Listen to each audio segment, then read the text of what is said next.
Welcome to the Obesity Medicine Podcast with your host, Dr. Rentea, board certified in internal medicine and obesity medicine. Here, we talk about a path to metabolic health, and we have real conversations about chronic weight management and living a full life. Just a reminder, I am a physician, but I'm not your physician. So everything that's on this podcast is for informational purposes, but please go talk to your doctor about what's right for you. There is no medical advice being given on this podcast. Welcome back to another episode of the podcast. How's everybody doing today? I'm finding that summer, it used to not be one of my favorite times of the year, but I truly love it because I think that there are so many amazing things that you can do outside, and that's something that I find to be really nice. And I do find, at least for me, when I go in the heat, I kind of melt in the sense of like, you don't really think that great, but you almost want that. We have a bouncy house, and so we'll put that up, and honestly, I just suntan in it. So I'll do that. Or I really love right now, we pretty much, I try either on a Saturday or Sunday as a family, we go to the beach. There is one that's closer to us. They're all like national state parks, right? But I like to go to one that's about an hour away. There's actually several, and we'll just load the car up with all the little floaty devices that the kids love, snacks, drinks for everyone. We get some ice on the way, and it's just such a good time. So I'm loving this summer. I hope that you're doing things that are active and you're enjoying yourself. Maybe you're getting some rest if you need that. Today, I want to talk a little bit about, I have made a super amazing new mini course that's free. I really wanted to do something. I'm seeing what all of you have questions about all day long, and I'm going to tell you what I called it. It's called Hack Your Hunger Hormones in 3 days, and I'll tell you what I talk about in it. I condensed down, I kid you not, what I have done for over a decade with patients, and I thought, okay, if I had to watch 3 quick videos, 10 minutes or less, it's a 30-minute overall, what you're going to watch, and there's a PDF that goes with it, everything like that. I literally thought if I had to hear it all at once, what would it be? And I stuck it there. Okay. It's phenomenal. I love it. I literally thought to myself, this is everything distilled down. So if that's something you're interested in, again, we'll have the link in the show notes. Today, I just want to focus on the first part of what I talked about. This is what I talk about in the first video. So again, you'll have an understanding of what's coming at you. So I talk about when we say hunger hormones, what do we even mean? Hunger hormones are different hormones in our body that are regulating when we're hungry and not. So we have some hormones that say you're hungry, start eating, and we have some that say you're satiated, you're good, it's okay to stop eating. These levels can get really messed with whether we're having processed food, whether we're sleep deprived, whether we haven't eaten food in a long time. There's many things that are very easy to know that it either ups this or decreases something else. And a lot of these things are well understood at this point. The first thing that I talk day one is about why you're always hungry and what to do about it. I talk a lot about the 2 hormones, ghrelin and insulin, and I talk about, okay, when is ghrelin up? What can you do to bring it down? And I also talk about insulin, just really simple tips and tricks. And then the second day I talk about, okay, so you've had food and you're doing all these things, but you're still hungry. I talk more in that video about leptin and cortisol. And so these are, leptins should really be a satiety hormone. Cortisol, we think of with stress, right? And how this plays in. So there's the second level that I see where you're doing all the things and you're still not having the results. You're likely super stressed out. And stress is not just thinking cognitively stress. It's also, you might be overdoing it in a lot of capacities. And then the last day, it's really about, I really think that the sneaky hormone hijacker, it's really ultra processed food, and talk a little bit about it. What are some super practical things that you can do that are not diet culture. Okay. I don't subscribe to this. Everything goes. It's too diet culture. It's too activating. Most people that work with me, you have a history with trauma with food where you were probably restricted in some capacity, or either, let's just focus today solely on ghrelin. Okay. So I'm just going to talk about one of the hormones. Again, if you want to learn all the rest of this, I would really encourage you to do this Hack Your Hunger Hormones in 3 days. And again, you do get all of it at once. So if you're someone like me where, we'll send you an email for 3 days just to remind you in case you haven't, but I want to binge them right away. Don't worry if you're someone that you like to binge things all at once. That's 100% how I am.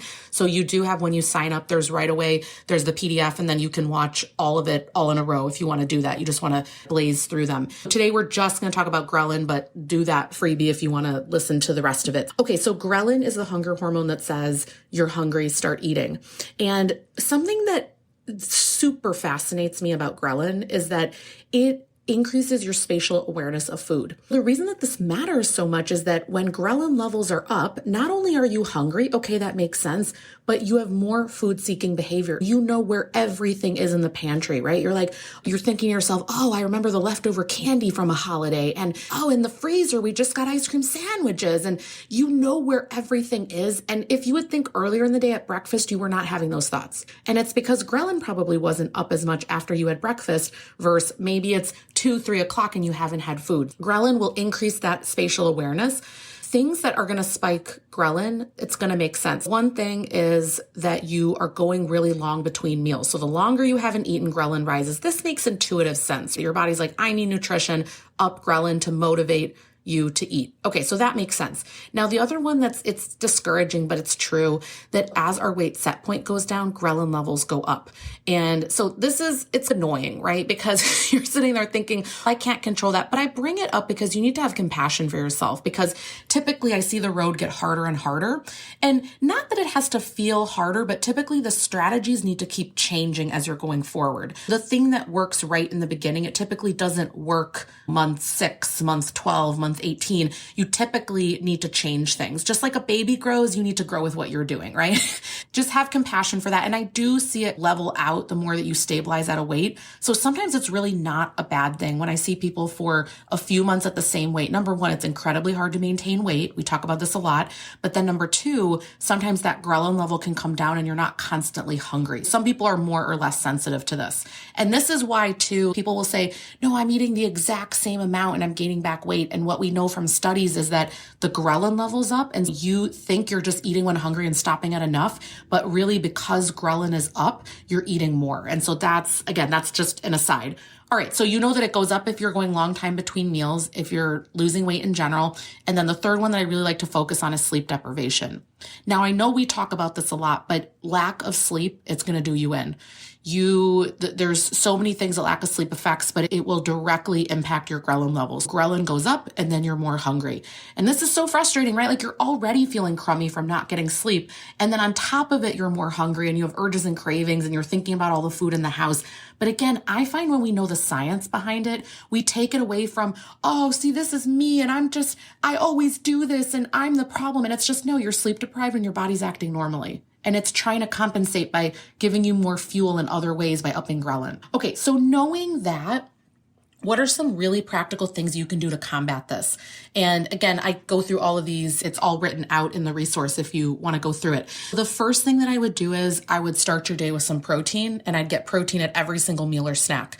And the reason I say this is that protein is going to bring down ghrelin levels and keep it down the longest. Carbohydrates bring it down the quickest. But if you actually want it to stay down, you need enough protein. Obviously, when we eat, we want to be able to make it a few hours without getting hungry again. I don't know about you, but I hate if I eat a meal and then like within 2 hours, I'm ravenous. It's like, did that even matter? Right? Now, I'm not into rules, but typically with my patients, if they can't make it at least 3 to 4 hours between meals, then that meal's not nourishing enough. We need to work on that, right? But the point is, you've got to get some protein in. And specifically in the morning, we're very insulin resistant. It tends to be a time when it's really great to get protein in and not to make it 100% a carbohydrate meal. For example, if you're dealing with insulin resistance, let's say that your weight set point's been up and you've been told this, you have PCOS, you have pre-diabetes, diabetes, things like that. Let's say that the morning time, you might say, oh, I'm going to have oatmeal. Okay, oatmeal on its own, it's almost the same as having a candy bar. Now, it might be different if you first have some protein and you balance it or you make it with other things. That's a different matter. But straight oatmeal, I'll never forget. I had a patient that this was in the past in primary care, and this person was so fit. Okay, they were running every morning and doing all these incredible things. Weight was not a challenge, 0. That was not why they were seeing me. And they were pre-diabetic. And I was thinking, how is this even possible? We made that one change and the A1C normalized. That was the only thing we changed. I said, hey, can you just do 2 eggs and whatever else we said compared to the oatmeal? And literally their A1C normalized. Magic. All right. So getting your protein not only in the morning because you're insulin resistant then, but also, and again, if you're I say this as a general thing. Like if you're someone that remember there's a certain percentage of the population that has a genetic variant where you're not hungry in the morning. That's fine. My point being, get protein in. And typically at the first meal, it's really going to matter. And also that your protein matters not only to keep your muscles and for strength and all that kind of stuff, but it matters to keep ghrelin levels down. The second thing that I think is the most helpful, and I'm going to stop with the second tip, and again, the rest will be in the course. You need to eat at early hunger and not late hunger. And again, the more I clued into this, how much ghrelin affects your spatial awareness of food, I just realized when people eat when hunger's starting, you're beginning to notice you're more distracted. You're feeling a little bit weak. Your stomach starts to feel different sensations. Like you have to clue into what's early hunger versus late hunger is when you were about to lose your darn mind. You're at quote unquote hangry, right? You're like, let's whip through the drive-through. You're just ready to lose it, right?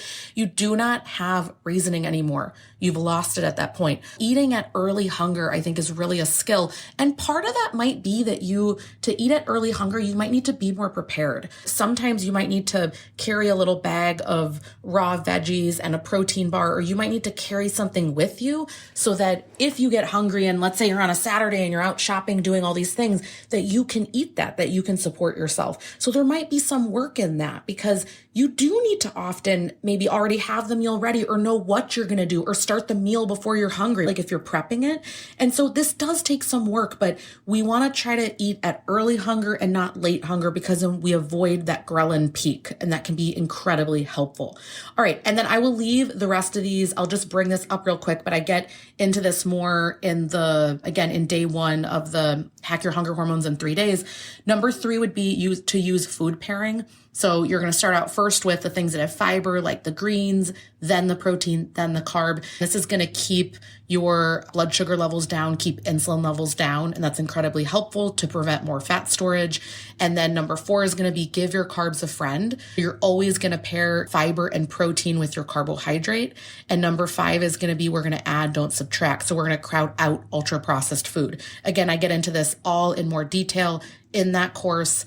I know I've said a lot of times, it's phenomenal. It's free. I would highly recommend it. We'll have the link for that. I hope you enjoy. This was such a labor of love. You're going to see if you do the videos that progressively as I'm recording the videos, I'm getting more and more psyched about the topic. It's so funny. See if you notice that as you go through, you're like, oh my gosh, she's getting more and more and more excited. So make sure that you watch it all the way through because I think that these might be some of the most impactful 30 minutes that you're going to have in a long time. All right. If you have topics that you ever want us to do, anything like that, again, feel free to use, there's that fan mail down below that is, you can send us a message anonymously. Remember, if you ever want an answer, you've got to put your email so that we can contact you back. Otherwise it's anonymous. You writing to us, by the way, in the fan mail does not subscribe you to our email list. I hope you have an amazing rest of the week. Keep those ghrelin levels down, people. It's going to help so much and you're going to feel like a different person. And also, isn't it fun to learn like 900 reasons that eating protein is good? We need to do an episode on that. The 900th reason that eating protein is amazing for you. Everyone always thinks of muscle and things like that. But I mean, I think that ghrelin is honestly one of the top reasons to get that protein in. All right. Have an amazing rest of the week. That marks the end of today's episode. But if you're newer to the podcast, I want to tell you about something that we have, and it's a free podcast roadmap. So this is perfect for any of you that are listening where you want to be directed to very specific episodes. So let's say that you are just starting out and you want to know, what should I do right when I start on the medications? Or you're experiencing certain side effects on the GLP-1s, or you want to know what to do if you're in a plateau, or if emotional eating is taking over, or if hunger levels are high. So we have many different categories of episodes that we've talked about because there's a lot at this point. So if you want to be able to navigate that very easily, we have it broken down by category and also the episodes that are there, and we hyperlink to everything. So you can just click on it and find the episode, easy peasy. If you want that, you can go to renteaclinic.com/podcast roadmap. We'll have it linked right here underneath the show notes where you're listening, and you can go ahead and get that free resource so that it makes it easy for you to navigate, because I know that it's really hard when someone has an established podcast. I am such a podcast fiend. I'm listening to podcasts all day long. And when I find one that I love, but there's a lot that are out there, I am so lost. So I hope that you enjoy this free podcast roadmap. Again, the link to get to that is going to be renteaclinic.com/podcast roadmap. I hope this is helpful and let me know if you have any questions.